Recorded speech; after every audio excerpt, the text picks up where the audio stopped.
Hey, this is E-Rock here with another debrief, this time on the late-night war between George Lopez and Conan O'Brien. Maybe not a war, maybe just a saga. Did Lopez get Leno'd? Opinions vary. I am not getting Leno'd. And I have to say, this video has the saltiest comment section of any video I've done yet. Compared to my next biggest one, Leno versus Conan, it's only been out half as long, it's only got a third as many views, but it's got 2/3 as many comments, and almost all of them, is George Lopez really Latino? How was I supposed to know? Yeah. Most of the comments seem to be directed at, is George Lopez a fraud, a hack? Is he funny or not funny? Is racial humor low-hanging fruit for a comedian? Probably, yes. I've seen lots of comics of various ethnicities. I've seen Indians, I've seen African Americans, Asian Americans, Latino Americans, all doing ethnic comedy. Is it low-hanging fruit? Maybe. Is it invalid? The interesting parallel for me would be Jeff Foxworthy and the whole blue-collar comedy style. Because he would never be accused of using racial humor per se, because he's a white comic directing his comments at a white group, but I think just like Lopez or Chris Rock or any of the comedians who did a lot of mileage on ethnicity, he's sort of positioned himself to be the spokesperson for a specific group of people, whether that's good or bad. Are Jeff Foxworthy's attitudes reflective of all rednecks everywhere? Probably not. But he sort of positions himself as the hero to the redneck. I think it was obvious early on in Foxworthy's career that he was taking a lot of these jokes that were in the public domain. You might be a redneck. I had seen a lot of those floating around for years before he ever came on the stage, from all various people. And I don't think Foxworthy has ever really been shy about saying that he picked up a lot of those jokes that were already floating around, and that after he became famous, a lot of people send him redneck jokes, and if they're funny, then he'll put them into his act. He's kind of like a crooner, kind of like Frank Sinatra, who never wrote a song, but he sings them real good. Jeff Foxworthy might not have written a lot of those redneck jokes, but he tells them real good.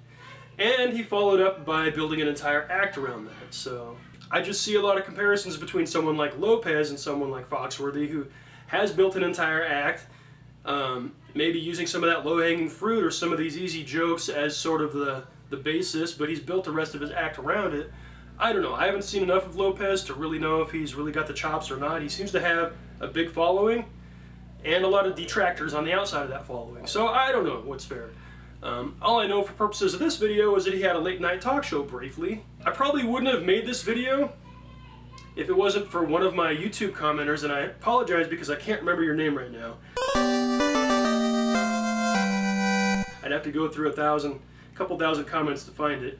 A commenter on the Conan-Leno war, because I had briefly included the part about Lopez in that one, because it seemed like very obvious that Conan did exactly to him what Leno had done to Conan, and that a lot of people might think Conan was hypocritical, but it was interesting to me that Lopez had come out on the front end of it and said that he was okay with it.